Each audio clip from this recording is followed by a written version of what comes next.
नमस्कार दोस्तों, आपका मेरे इस यूट्यूब चैनल पर बहुत-बहुत स्वागत है। आज का हमारा टॉपिक है modes of formation of subject यानी कि विषय निर्माण की विधियाँ। इसमें हम पढ़ेंगे कि विषयों का किन-किन विधियों से निर्माण होता है। सबसे पहले एस.आर. रंगनाथन द्वारा विषय निर्माण की विधियों पर अध्ययन किया गया था। एस.आर. रंगनाथन ने 1950 में इस अवधारणा को प्रस्तुत किया था, जिसका उद्देश्य ये समझना था कि नए विषय मौजूदा विषयों से कैसे विकसित होते हैं और विषयों के बीच अंतर संबंध क्या है। यही समझ वर्गीकरण विशेषज्ञों को पुस्तकालय वर्गीकरण योजनाओं को विकसित करने में सहायता करती है।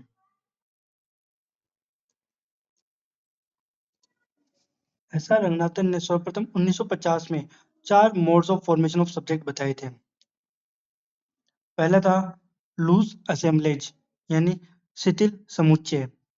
दूसरा है लेमिनेशन यानी कि पटलीकरण।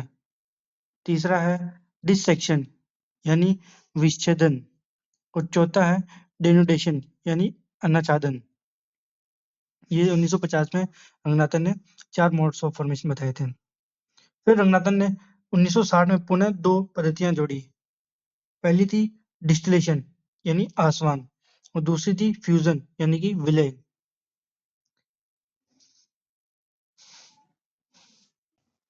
और रंगनाथन ने इन सभी विषय निर्माण विधियों का उल्लेख अपनी प्रोलेगोमेना टू लाइब्रेरी क्लासिफिकेशन पुस्तक में किया था।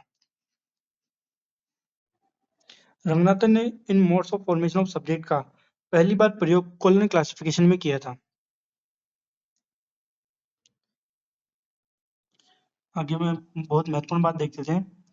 ज्ञान जगत के विकास पर अध्ययन करने के लिए एफआईडी के तत्कालीन महासचिव डंकर ड्यूविस ने 1947 में एक सम्मेलन अप्रोच टू क्लासिफिकेशन में एस.आर. रंगनाथन को लेख लिखने हेतु आमंत्रित किया था।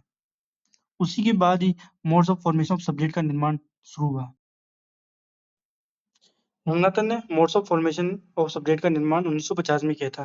फिर 1960 में उसमें संशोधन किया।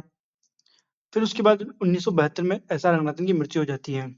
उसके बाद 1973 में documentation research and training centre यानी डीआरटीसी बेंगलोर में कार्यरत ए नील मैगनन और एस सीतारमा ने एस.आर. रंगनाथन के विषय निर्माण विधियों में संशोधन किया और इन्हें वैज्ञानिक आधार प्रदान किया।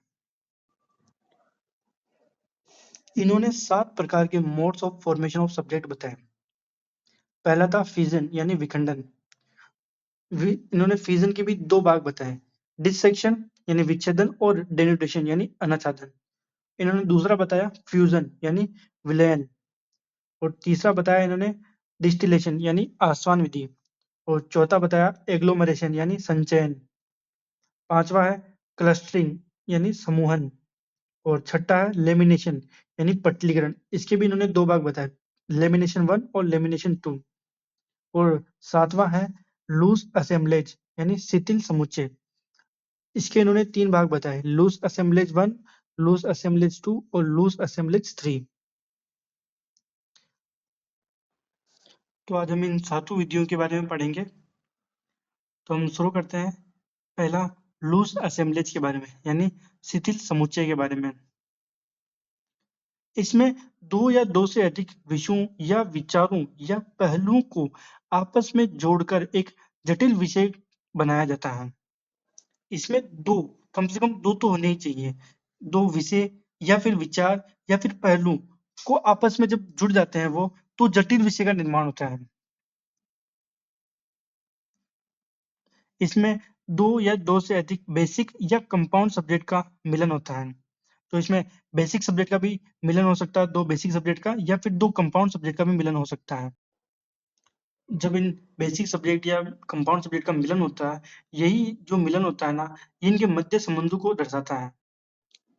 मैं आपको एक एग्जांपल देता हूँ, जैसे बायोलॉजी है बेसिक सब्जेक्ट और फिजिक्स भी एक बेसिक सब्जेक्ट है। जब इन दोनों का मिलन होगा तो बायोफिजिक्स बनेगा। तो एक कंपाउंड कॉम्प्लेक्स सब्जेक्ट का निर्माण होता है। बायोफिजिक्स एक कॉम्प्लेक्स सब्जेक्ट है, तो इसमें ये कॉम्प्लेक्स सब्जेक्ट का निर्माण होता है। जो लूज असेंबलेज है, ये 3 प्रकार के हो सकते हैं। हम पहला देखते हैं लूज असेंबलेज 1 यानी शिथिल समुच्चय 1। इसको इंटर सब्जेक्ट फेज रिलेशन भी कह सकते हैं। इसमें दो या दो से अधिक विषयों के मध्य संबंध का अध्ययन किया जाता है। ये सब्जेक्ट बेसिक भी हो सकता है और कंपाउंड सब्जेक्ट भी हो सकता है।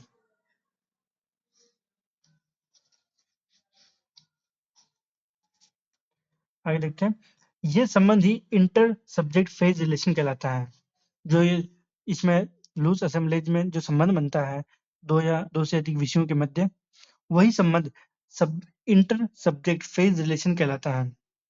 और ये संबंध 6 प्रकार के होते हैं। प्रारंभ में सीसी के 6th एडिशन तक ये फेज रिलेशन 5 प्रकार के ही थे, परंतु सीसी के 7th एडिशन में ये फेज रिलेशन 6 प्रकार के हो गए। अब हम इनके ये 6 प्रकार के संबंध देख लेते हैं कि ये कौन-कौन से हैं।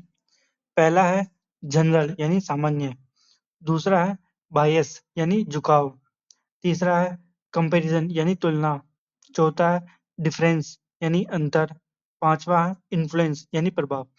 ये 5 सीसी के 6th एडिशन में थे, परंतु जब इसका 7th एडिशन आया तो उसमें छठवां टूल यानी उपकरण ये भी जोड़ दिया गया था। अब हम इसके लूज असेंबलेज 1 के एग्जांपल देख लेते हैं। पहला है statistical analysis in library management और दूसरा है relation between religion and philosophy. अब हम देखते हैं कि सीसी में सब्जेक्ट को किस प्रकार से लिखा जाता है। जो हमारे ये एग्जांपल था relation between religion and philosophy, इसमें देख लेते हैं इसको किस प्रकार से कोड में लिखा जाता है। इसको लिखा जाता है Q0R। जो Q है ये रिलीजन की मेन क्लास है और O ये जो जीरो हो गया ये कनेक्टिंग सिंबल हो गया और जो R है ये फिलोसफी की मेन क्लास है। सीसी में इसको इस प्रकार से लिखते हैं। बाकी देखते हैं हम सीसी के 6th एडिशन में जो फेज रिलेशन के लिए योजक चिन्ह था वो जीरो का प्रयोग किया गया था, लेकिन जब इसका सीसी का 7th एडिशन आया उसमें फेज रिलेशन के लिए योजक चिन्ह एंड का प्रयोग किया गया।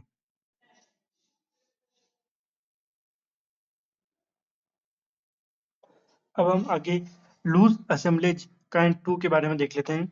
इसे इंटरफेसेट फेज रिलेशन भी कहते हैं। इसमें एक ही विषय के दो या दो से अधिक पक्षों यानी फेसेट्स के बीच संबंधों का अध्ययन किया जाता है। जो रंगनाथन थे उन्होंने यूनिवर्स ऑफ नॉलेज को मेन क्लास में बांटा और जो मेन क्लास थी उनको फिर फेसेट्स में बांटा यानी पक्षों में बांटा और जो फिर फेसेट्स थे यानी पक्ष थे उनको उन्होंने आइसोलेट्स में बांटा यानी एकल में बांटा। जो आइसोलेट्स होते हैं यानी एकल, ये किसी भी विषय की सबसे छोटी इकाई होते हैं, यानी इसके आगे हम इसको नहीं बांट सकते हैं।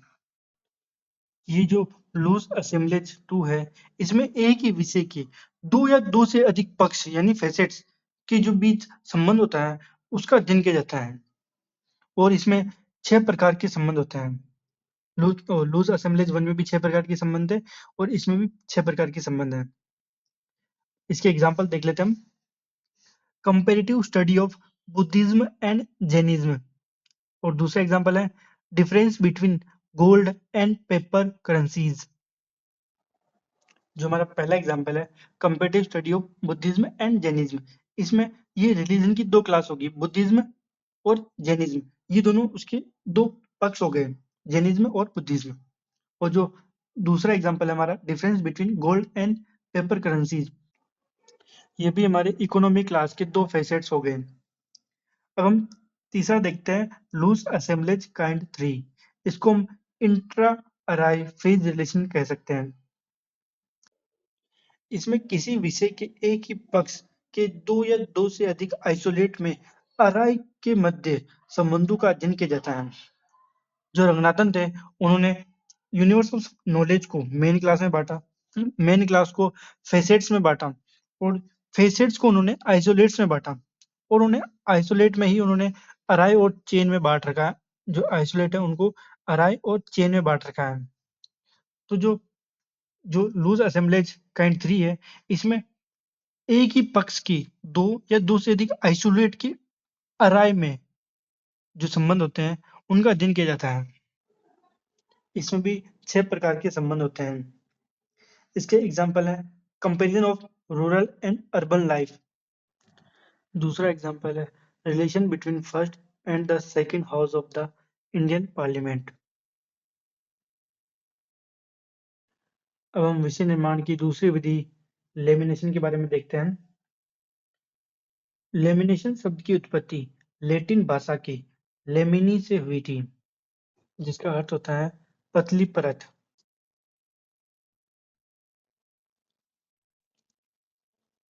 लेमिनेशन का निर्माण ओवर लेयरिंग पहलू फेसेट द्वारा किया जाता है।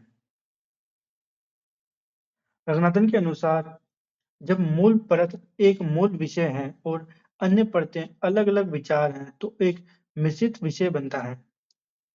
जो लेमिनेशन होता है उसमें एक बेसिक सब्जेक्ट पर दो या दो से अधिक आइसोलेट की परत चढ़ जाती है, तब लेमिनेशन का निर्माण होता है।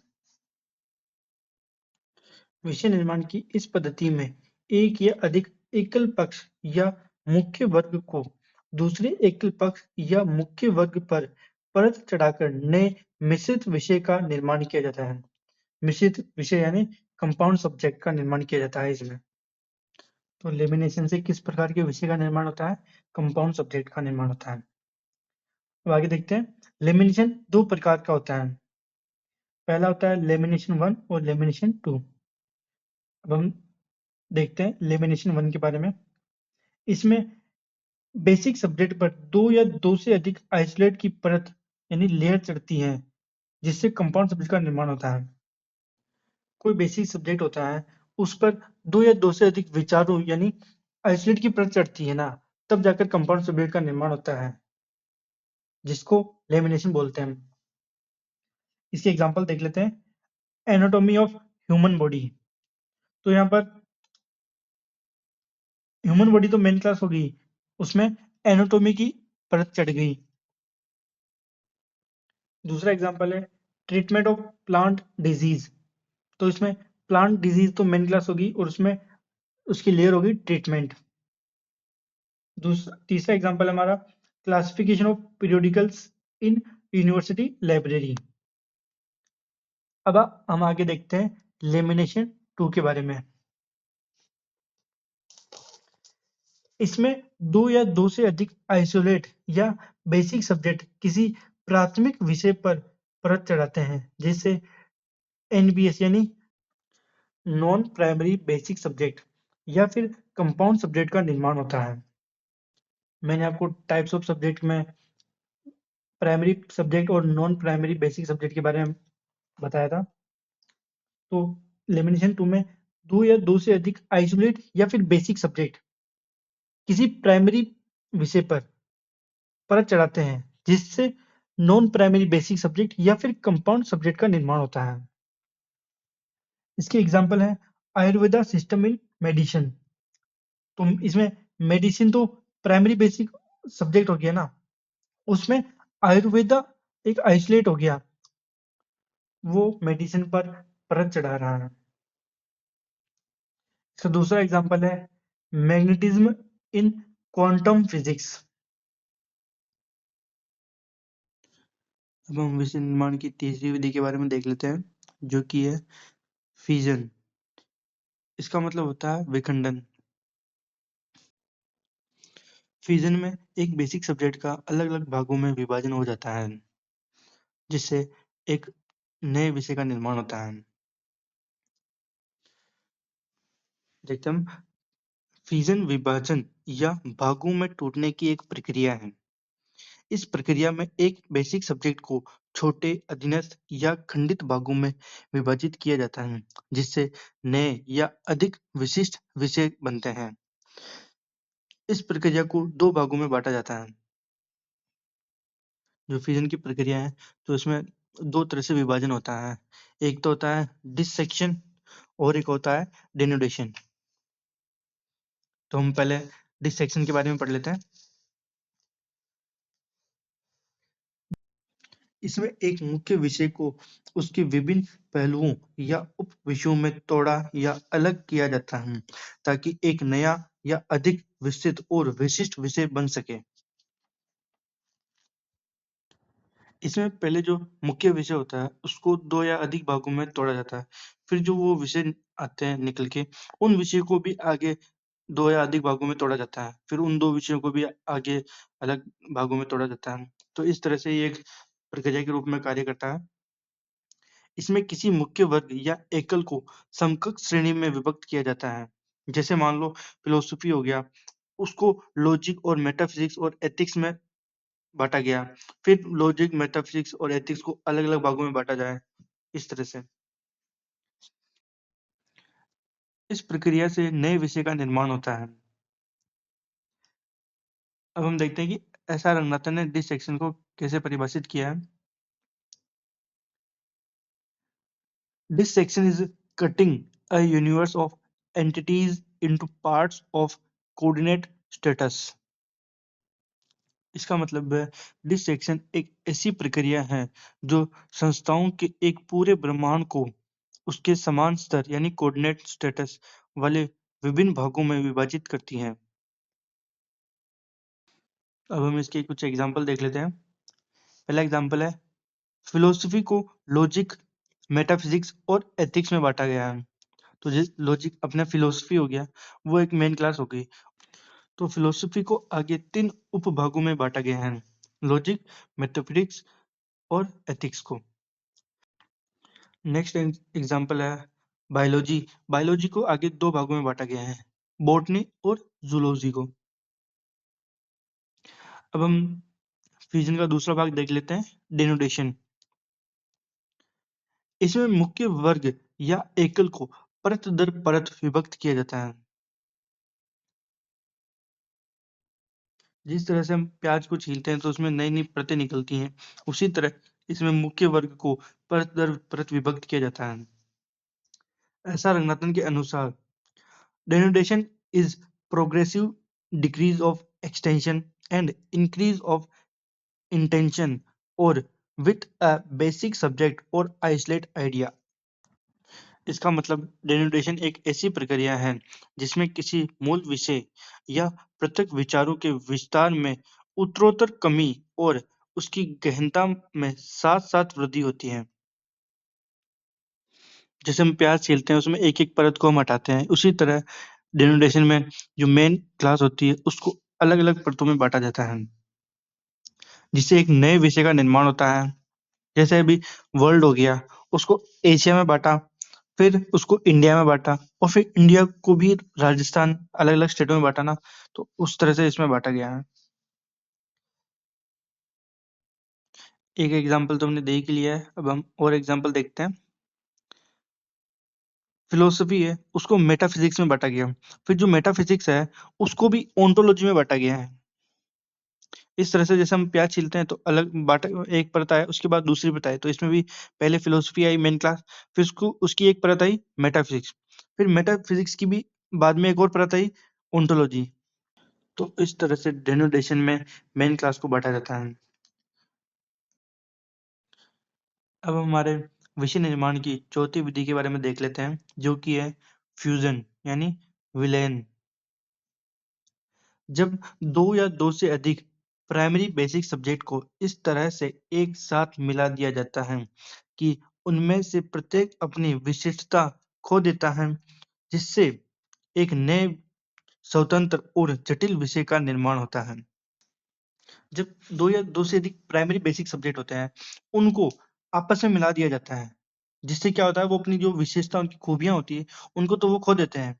उससे एक न और फिर जब वो मिलते हैं, अपनी खूबी को खो के, तो उनसे एक नए विषय का निर्माण होता है, जो कि बिल्कुल जटिल होता है। जैसे 2 बेसिक सब्जेक्ट हो गई, एक तो ज्योग्राफी हो गई और एक पॉलिटिक्स हो गई, ये दोनों बेसिक सब्जेक्ट हैं। जब ये दोनों आपस में मिलेगी, तो ये अपनी जो इनकी खूबियाँ होती है, वो खो देगी और उससे एक नए विषय का निर्माण होगा जिसको हम जियोपॉलिटिक्स कहते हैं। ये बिल्कुल अलग ही विषय होगा और ये बिल्कुल स्वतंत्र होता है। फ्यूजन को लूज असेंबलीज का ही उन्नत और स्थायी रूप माना जाता है। 1960 में ही फ्यूजन और लूज असेंबलीज को अलग-अलग किया गया था और फ्यूजन से हाइब्रिड डिसिप्लिन का निर्माण होता है। अब हम फ्यूजन के एग्जाम्पल देख लेते हैं। इसका पहला एग्जाम्पल है जियोपॉलिटिक्स, जो कि ज्योग्राफी और पॉलिटिक्स बेसिक सब्जेक्ट से बना है। दूसरा है बायोफिजिक्स, जो कि बायोलॉजी और फिजिक्स से बना है, जो कि दोनों अलग अलग बेसिक सब्जेक्ट हैं। और तीसरा है बायोकेमिस्ट्री, जो बायोलॉजी और केमिस्ट्री से बना है।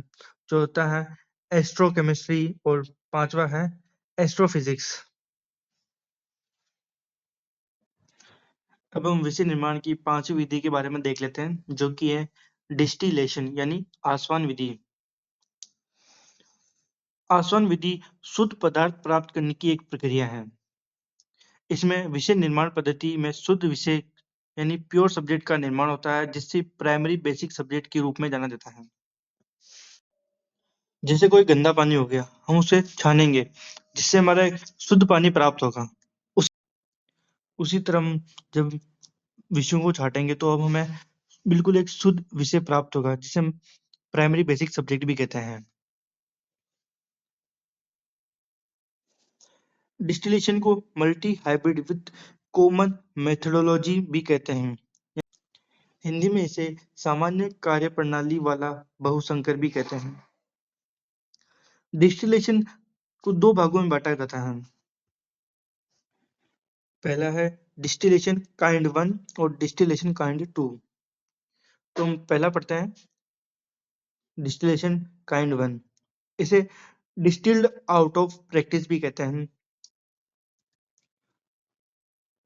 प्राथमिक मूल विषय एक नया शुद्ध अनुशासन है, जो एक ऐसे विचार से उभरता है जिसे पहले केवल अनेक विविध विषयों के भी व्यवहार प्रक्रिया यानी प्रैक्टिस इन एक्शन के रूप में देखा जाता है।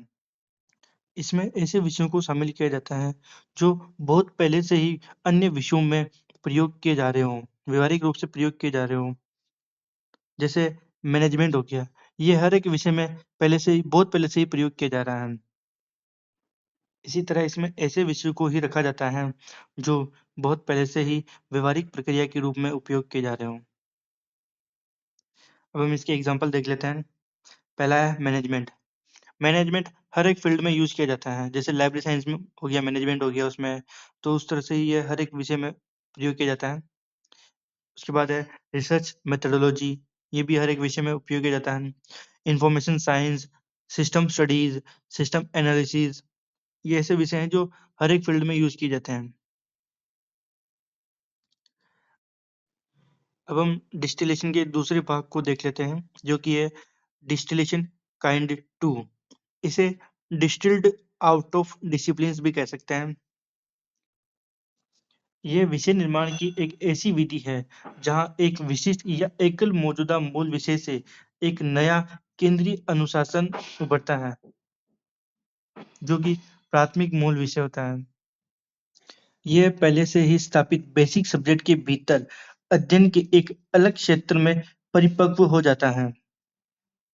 इसमें नए विषय का अपना एक विशिष्ट साहित्यिक आधार यानी लिटरेरी वारंट होता है। ये जो डिस्टिलेशन काइंड 2 है, ये विशिष्ट मूल विषय से जुड़े विषयों के भीतर से ही उत्पन्न होता है। अब हम इसके कुछ एग्जाम्पल देख लेते हैं। पहला है बायो इन्फॉर्मेटिक्स, दूसरा है इन्वायरमेंटल साइंस, तीसरा है एर्गोनॉमिक्स, चौथा है फॉरेस्ट्री, पांचवा है एनेस्थीसियोलॉजी, छठा है स्टैटिकल कैलकुलस और सातवां है माइक्रोबायोलॉजी। अब हम डिस्टिलेशन काइंड 1 और डिस्टिलेशन काइंड 2 के बीच में अंतर देख लेते हैं कि इनमें क्या अंतर है। जो डिस्टिलेशन काइंड 1 है, ये एक नया विषय कई विविध बुनियादी विषयों से, मतलब बहुत सारे बेसिक सब्जेक्ट से, बहुत सारे जो बेसिक सब्जेक्ट्स हैं उनमें व्यवहारिक अनुप्रयोगों से उभरे सिद्धांतों या विधियों का एकीकृत करता है। मतलब जो डिस्टिलेशन काइंड 1 है, ये बहुत सारी मूल विषयों में लागू तकनीकों से उत्पन्न होता है। और जो काइंड डिस्टिलेशन काइंड 2 है, ये नया विषय किसी विशिष्ट मूल विषय यानी जो बेसिक विषय होता है से संबंधित विषयों के भीतर उत्पन्न होने वाले विचार या तकनीकों से विकसित होता है। मतलब ये जो काइंड 2 है, ये एक ही मूलभूत विषय से उत्पन्न होता है।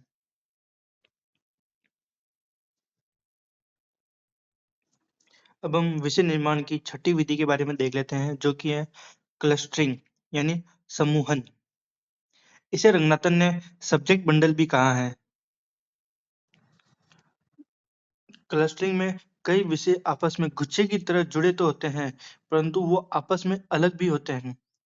मतलब बहुत सारे विषय आपस में जब गुच्छे की तरह जुड़ जाते हैं, तो उससे क्लस्टरिंग का निर्माण होता है। और वो आपस में अलग अलग भी होते हैं, वो बिल्कुल सेम नहीं होते, अलग अलग बेसिक सब्जेक्ट होते हैं वो। क्लस्टरिंग का तात्पर्य किसी विशिष्ट इकाई, भौगोलिक क्षेत्र या घटना से संबंधित विविध या विशिष्ट अध्ययनों को एक ही अध्ययन क्षेत्र में समूहित करने से है, जो अक्सर अंतर विषयक विषयों का निर्माण करता है। जो समूहन होता है, वो कई विशिष्ट इकाई, भौगोलिक क्षेत्र या घटना से संबंधित विविध विशिष्ट अध्ययनों को एक ही अध्ययन क्षेत्र में समूहित करता है। मतलब जो बहुत सारे अध्ययन क्षेत्र होते हैं, उनको एक साथ लाता है ये, जिससे अक्सर अंतर विषयक विषयों का निर्माण होता है। क्लस्टरिंग या समूहन से कॉम्प्लेक्स सब्जेक्ट का निर्माण होता है। अब हम आगे क्लस्टरिंग के अध्ययन क्षेत्र देख लेते हैं कि इसमें कौन कौन से अध्ययन क्षेत्र होते हैं। पहला है एरिया स्टडी। इसमें एक ही भौगोलिक क्षेत्र केंद्र बिंदु के रूप में कार्य करता है। इसके एग्जाम्पल देख लेते हैं। जैसे साइनोलॉजी, मतलब चाइना का अध्ययन, जो चाइना भौगोलिक क्षेत्र हो गया, उसका अध्ययन किया जाता है साइनोलॉजी। एक हो गया निपोलॉजी, इसमें मतलब जो जापान होता है उसका अध्ययन किया जाता है। दूसरा हो गया ओशियनोग्राफी। और चौथा हो गया इंडोलॉजी, इसमें इंडिया का अध्ययन किया जाता है। अब हम क्लस्टरिंग का दूसरा अध्ययन क्षेत्र देखते हैं, जो कि है मल्टी फेसेटेड पर्सनैलिटीज। इसमें किसी विशेष व्यक्ति पर ध्यान केंद्रित करके उसका अध्ययन किया जाता है।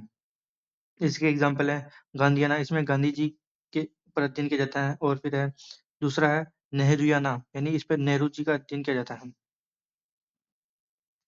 अब हम क्लस्टरिंग का तीसरा अध्ययन क्षेत्र देखते हैं, जो कि है स्पेसिफिक एंटिटीज और फिनोमेना स्टडी। इसमें एक विशेष इकाई या घटना के अध्ययन पर ध्यान केंद्रित करता है, जिससे एक समूह का निर्माण होता है। जैसे सोइल साइंस, सरफेस साइंस और स्पेस साइंस। इसमें सिर्फ या तो कोई विशेष इकाई होगी या फिर किसी घटना पर ही अध्ययन किया जाता है। तो अब हम हमारे विषय निर्माण की सातवीं विधि के बारे में देख लेते हैं, जो कि है एग्लोमरेशन, जिसे हिंदी में संचयन भी कहते हैं। एग्लोमरेशन को रंगनाथन ने पार्शियल कॉम्प्रिहेंशन यानी आंशिक समझ भी कहा है। ये घटकों के बीच सामंजस्य के बिना संस्थाओं को बड़े पैमाने पर एकीकृत करने की प्रक्रिया है। इसमें कई सारे अलग अलग स्वतंत्र विषयों या संकीर्ण विषयों यानी नैरो सब्जेक्ट को मिलाकर एक नया व्यापक विषय क्षेत्र तैयार किया जाता है, जो कि समान प्रकृति का होता है। और जो एग्लोमरेशन है, ये प्रक्रिया मुख्य रूप से समान या संबंधित ज्ञान के क्षेत्र को ही जोड़ती है। इसमें कई मुख्य विषय आपस में मिलकर वृहत स्वरूप वाले विषय का निर्माण करते हैं। जैसे नेचुरल साइंस हो गया, सोशल साइंस हो गया, ह्यूमैनिटीज हो गया। ये सारे एग्लोमरेशन के उदाहरण हैं।